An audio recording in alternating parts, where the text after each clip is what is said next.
लग्न सोहळा म्हटलं की कन्यादान, कन्यादान म्हटलं की फर्निचर आणि फर्निचर म्हटलं की साई कमल फर्निचर. आपल्या बजेटमध्ये लग्नाचे पॅकेज उपलब्ध, तसंच कपाट, showcase, bed, dressing, dining, teapoy, sofa set या वस्तूंनी परिपूर्ण सप्तपदी पॅकेज उपलब्ध. याचबरोबर टेबल, खुर्ची, आराम खुर्ची, वॉर्डरोब, डबल बेड तसंच सोफ्याच्या वेगवेगळ्या व्हरायटीज. अर्थात घरासाठी आवश्यक ते सर्व फर्निचर म्हणजेच संगमनेरमधील साई कमल फर्निचर. साई कमल फर्निचर इथं ऑर्डर प्रमाणे सुद्धा फर्निचर तयार करून मिळेल. आजच भेट द्या साई कमल फर्निचरला. प्रोप्रायटर गणेश साहेबराव सातपुते, वसंत लॉन्स समोर, संगमनेर. मोबाईल 98 814 73 753 आणि 98 902 61 272.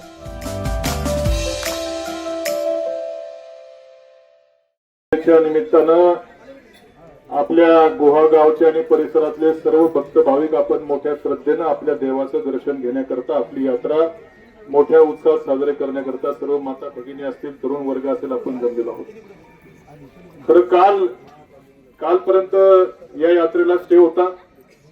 मी खरं आभार व्यक्त करेन या जिल्ह्याचे पालकमंत्री असतील आणि या ट्रस्टचे सगळे जे काही पदाधिकारी असतील, ग्रामपंचायतचे सदस्य असतील, सर्वांनी काल दिवसभर अत्यंत मेहनत करून त्या ठिकाणी छत्रपती संभाजीनगर हायकोर्टला असतील, काही वकील महोदय देखील पालकमंत्री महोदयांनी दिल्याचं आम्हाला कळालं. त्यामुळे ज्यांनी या प्रसंगावरती कायदेशीर मार्गातून मार्ग काढला त्या सर्वांचं मनापासून अभिनंदन करतो की जेणेकरून आपल्याला चांगल्या योग्य वातावरणामध्ये आज या आनंदामध्ये आपलं श्रद्धेचं आपलं त्या ठिकाणी दर्शन घेता आलेलं आहे. खरं आपल्या सर्वांची श्रद्धा इथं कानिप नात्यावरती आहे. श्रद्धेचा भाग हा प्रत्येकाचा श्रद्धेचा भाग असतो. खरं या अशा वातावरणामध्ये आपल्याला हे खरं इतक्या म्हणजे दबावाच्या वातावरणामध्ये असं सगळे एवढे मोठे पोलीस बंदोबस्त आहे, कशाला पाहिजे? हे वातावरण खरं भया आपण म्हणलं 10-12 वर्षापासून आपल्या विचाराचं, हिंदूंच्या विचाराचं जर सरकार असेल तर खरं हे कशाला हे कायद्या कानून मध्ये खरं अजून अडकलेला विषय. खरं सरकार जर आपल्या हिंदूंच्या विचाराचा असेल तर तात्काळ कायदे विधानसभेमध्ये झाले पाहिजे आणि लगेच हा प्रश्न कुठल्याही पोलिसांच्या बंदोबस्ताशिवाय मन मोकळेपणे आपल्याला आपला उत्सव साजरा करता यायला पाहिजे. अशा पद्धतीचे कायदे तात्काळ जर आपल्या विचाराचा, आपल्या धर्माच्या विचाराचं सरकार जर या विधानसभेमध्ये गेल्या 12 वर्षापासून असेल तर का आपल्याला पोलीस बंदोबस्ताची गरज पडली? इथं काय या गावचं वातावरण कलुषित होत आहे? तात्काळ माझी विनंती आहे. खरं आज आता ठीक आहे, विधानसभेमध्ये आपण सर्व एका विचाराने, आपल्या धर्माच्या विचाराने या ठिकाणी आलेलो आहोत, परंतु मोठं बहुमत त्या ठिकाणी असताना एका दिवसामध्ये कायदे त्या ठिकाणी संमत करावेत. आम्हाला पुढच्या वर्षी कोणताही पोलीस बंदोबस्ताशिवाय या ठिकाणी अत्यंत मनमोकळ्या वातावरणामध्ये हा उत्सव साजरा करता यायला पाहिजे. असे काही आपल्याला हा प्रश्न भिजवत ठेवायचा नाहीये. कुणालाही हा प्रश्न भिजवत ठेवण्यामध्ये ज्याला कुणाला इंटरेस्ट असेल तर ते चुकीचं आहे. अरे सरकार आपलं 240 का 50, आता आमचे 10 गेले तर 50 होतील असं चाललंय म्हणतात, मला माहित नाही. अरे मग कशाला करा ना कायदे. नुसतं यायचं ना, मी भाषण द्यायची, याच्यापेक्षा कायदे करा. 250 आमदार आहेत इथं. अशा प्रकारचा कायदा व्हायला पाहिजे की इथं हे पोलीस बंदोबस्ताशिवाय आम्ही मोकळ्या मनानं कुणाचं काय करायचं आम्हाला काय घेणं नाही. आमच्या देवाचं दर्शन घेण्याकरता आम्हाला मन मोकळेपणे इथं येता यावं. पुढच्या वर्षी भैया जे कोण, आता मला माहित नाही कोण आमदार पुढे होईल काय होईल, त्यांनी मात्र विधानसभेमध्ये गप्प न बसता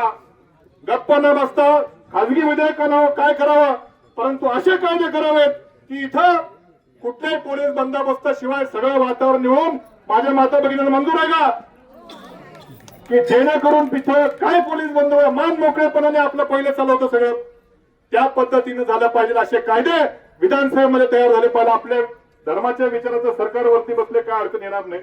पण मात्र इथं विधानसभेमध्ये तो कायदा झाला की माझं असं मत आहे, माझं व्यक्तिगत मत आहे की आपल्याला मोठ्या आनंदामध्ये हे महोत्सव साजरे करता यायला पाहिजे. माझ्या माता भगिनींना कुठलाही दबाव, कुठलं हे न करता आम्ही सगळे कुठले हे कुठल्या पक्षात आहेत, भैया कुठल्या पक्षात आहेत मला माहित नाही. आता काय माझं काय आहे कुठल्या पक्षात काय ते पक्षपेक्षा सगळं काय इथं काय आणायचं नसतो विषय. शेवटी आपल्या धर्माचा प्रत्येकाला त्या ठिकाणी अभिमान असतो, प्रत्येकाला आपल्या धर्माचा स्वाभिमान असतो, प्रत्येकाला आपल्या संस्कृतीबद्दल चांगलं त्या ठिकाणी वाटत असतं. आपल्या पूजा अर्चा आपल्या बिनधास्त पद्धतीने आपल्या व्हाव्या, कुठल्या दबाव तंत्रामध्ये होऊ नये याची प्रत्येकाला अपेक्षा असते. मला पी आय साहेब पुढे गेले, आता सगळं सरकार आमच्या विचाराचं आणि तुम्ही ते उघडू देत नाही.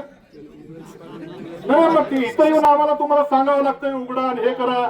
यात्रेला आता काल स्टे दिले ना, उघडून द्यायला घेत परत. म्हणजे काय आहे, इथं यायचं आम्ही नसतो आलो तर तुम्ही उघडलं असतं का? शेवटी आता ते त्या ठिकाणी उठलेलं आहे सगळं विचाराचं, कशाला आम्हाला त्या ठिकाणी येऊन प्रत्येक वेळी इथं जे काय आहे, मी म्हणत नाही नियम तोडा, तुम्ही ठीक आहे तुमच्याबद्दल असं म्हणत जे न्यायालयात अडचण येऊ नये यामुळे आज आपल्या परंपरेचा भाग म्हणून आपण नंतर परत उद्या तुम्हाला अडचण येणार नाही न्यायालयाच्या आधी. आम्हाला आमचं म्हणणं एकच आहे की पुढची यात्रा ही बिनधास्त पद्धतीने कायद्यामध्ये योग्य ते बदल करून इथला सगळा प्रश्न मार्गी लावला गेला पाहिजे. नाही तर उगाच काय आहे, काय काय नुसतं असंही आमचं मत नाही की वर्षानुवर्ष लढा चालू ठेवायचा आहे का. पुढच्या वर्षी इथं बिनधास्तपणे झालं पाहिजे, या अशा पद्धतीची आमची त्या ठिकाणी मागणी आहे. इथं सर्व आमच्या माता भगिनी मोठ्या श्रद्धेने या ठिकाणी आपण सर्व आलात. आम्हालाही सर्वांना इथे कोणी पक्षाकरता कोणी आलेलं नाही, आम्ही देखील सगळे आपल्या देवाप्रती श्रद्धा म्हणून या ठिकाणी आलेलो आहोत. आम्हाला तिघांनाही या ठिकाणी आमंत्रित केलं. सर्व ट्रस्टींचं ग्रामस्थांचं मोठ्या मनापासून आभार व्यक्त करतो. सुनबाई, आजही चहा काल सारखाच बनव. अगं, कोणती नवीन चहापत्ती आणली आहेस का? काय ग, कालच्या चहाचं रहस्य काय आहे? प्रत्येक चांगल्या चहासाठी आवश्यक आहे राजहंस दूध. चहापत्ती तीच, फक्त दूध नवीन. तुम्ही फक्त दूध बदला. राजहंस दूध आणा आणि असा मस्त चहा बनवा.